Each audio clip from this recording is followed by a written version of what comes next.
New PlayStation Plus games are available to download now, including The Crew 2, Deliverance Mars, and Dave the Diver launching straight to the service, but now we know 25 games will be leaving next month, including some Final Fantasy games. The last chance to play section of PlayStation Plus indicates that on PS4 we'll be losing Absu, Adrift, How to Survive 2, Ashen, Absolver Downfall, My Friend Pedro, The Messenger, Jotun, Sundered, World of Final Fantasy, This is the Police 2, Elix, Monster Jam Steel Titans 2, Minute, Observation, Final Fantasy IX, Final Fantasy VII, Final Fantasy VII Remastered, Final Fantasy XII The Zodiac Age, Final Fantasy XV Royal Edition, and Final Fantasy X-10 to Remaster.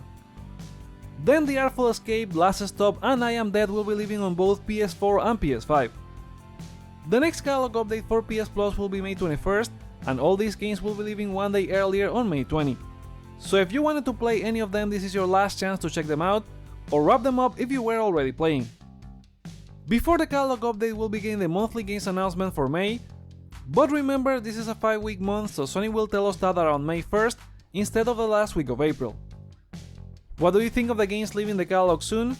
Are you currently playing any of them? Let us know in the comments. Welcome to Hyper Games. Here's more gaming news that you need to know. If you enjoyed this video, please consider giving it a like, sharing it with a friend, and subscribing for more, as it helps the channel a ton.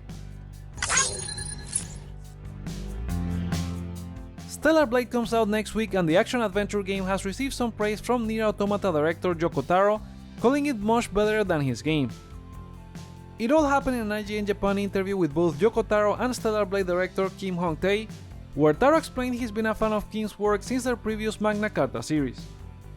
Regarding Stellar Blade, Yoko Taro said, and I quote, "Stellar Blade is such an amazing game, I think it's much better than Nier Automata." Further explaining that he feels the graphics have reached a new generation of quality, and considers the game shows that he owns his own company and is working with like-minded people. On the other hand, Kim was really humble by saying that he felt Stellar Blade couldn't compete with Nier, as he considers himself a visualist and not a storyteller, thus not feeling he would be able to match Yoko Taro in terms of a story, but makes it up with gameplay. What do you think of this interview? Have you played the Stellar Blade demo? Do you feel it will be as great as Nier Automata when it comes out? Sound off in the comments. Now it's time for a round of quick-fire gaming news. Puma and Sony Interactive Entertainment have announced a new collaboration that brings sports and gaming together in the new Puma Cross PlayStation collection. It's going to include new PlayStation branded sneakers and apparel in both adult and kid sizes that feature the sacred symbols in blue and white inspired designs. It has the Puma jumping through the circle logo, which is a nice touch. This is one of the latest collaborations from Sony with clothing brands, including previous ones such as Nike. The Puma Cross PlayStation collection will go live this Thursday, April 18 in Puma flagship stores and online. There's some bad news for anyone hoping for Helldivers 2 to get a Transmog feature that allows changing your armor with a different skin. Arrowhead Studio CEO Johan Pilestedt explained on Twitter that the feature simply doesn't make sense because equipment looks different as it has different effects. Who knows if they will change their mind in the future, but they introduce new armor with every battle pass. Maybe they could add more customization options later down the line. Joseph Fares' Haze-like studio is celebrating 10 years in November this year, and they are teasing upcoming announcements. The studio that delivered great co-op games such as It Takes Two and A Way Out posted on Twitter to remember when Joseph Fares got a BAFTA for Brothers: A Tale of Two Sons back in March 2014. They also said that they got new real good stuff cooking that they will talk about later this year. Take-Two has kept the Mafia series on ice for a while with layoffs at the Hangar 13 studio in May 2022, while later that year it was said they were staffing up to work on Mafia 4. It appears we could be hearing something related to the series according to leaker Kurakasis on Twitter, who said that Take-Two has started preparations for an announcement regarding the Mafia series, and we could be hearing it within the next 3 to 4 weeks. 3 to 4 weeks would put it around mid-May, and that would be close to that rumored state of play that could happen by Summer Game Fest time. The ones who are ready to show something new is Atlus, as they have announced a livestream for next week to show more on their upcoming fantasy RPG Metaphor. The livestream will be on April 22nd at 3 PM Pacific, 6 PM Eastern and 7 o'clock JST, running for about 30 minutes with the latest information about the game and never before seen gameplay. They will be doing a second livestream on April 23rd at 4 AM Pacific, 7 AM Eastern and 20 hour JST, with an in-depth analysis of everything shown the day before. Dying Light 2 Stay Human will be getting a new Nightmare difficulty mode inspired by the original game. In a new blog post, Techland explained that the mode will arrive as part of a larger update that removes all of the HUD to immerse you in the harder difficulty, plus balances some gameplay aids like boosters to make them more tactical. The update will arrive this week, but they didn't give an exact date. Ubisoft has replied to the Backlash unlocking a Java the Hutt mission behind the Season Pass, included with the priciest versions of Star Wars Outlaws.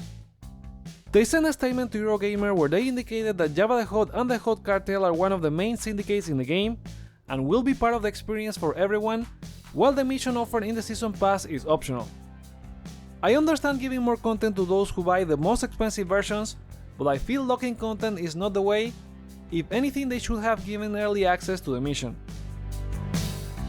Sticking with Ubisoft, they have announced a new trial for Assassin's Creed Mirage, available to download now on PS4, PS5, Xbox One, Xbox Series and PC. You can try the game from now until April 30 for a total of 2 hours, no plus required, and if you decide to buy the game later, you retain all the progress you make during the trial. And closing this trio of Ubisoft news, they have announced a new server test session for XDefiant, the Tom Clancy's free-to-play FPS. You can preload the game now on PS5, Xbox Series and PC, no need to pre-register, and the server test session will take place from April 19 at 10 AM Pacific until the 21st. This is one of the tests that developer Ubisoft San Francisco said will be key to determining an official launch date for the game, after it was delayed from its March 2024 window.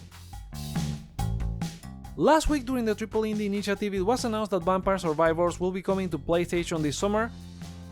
The game has over 200 achievements on Steam and 140 on Xbox, but the question is if it will really have a platinum on PlayStation, as we have seen games launch without the big shiny collectible. The official account for the game has confirmed Vampire Survivors will have a platinum, so trophy hunters rejoice. And those are the PlayStation stories for today. Let me know what you think in the comments below, give this video a thumbs up or down to let me know your feedback. Check out more content you may like as well, such as Final Fantasy XVI opening the series to younger players and more rumors on PS5 Pro, and subscribe for more on PlayStation. Thank you so much for watching, my name is Joseph, this is Hype for Games, and I'll see you on the next one.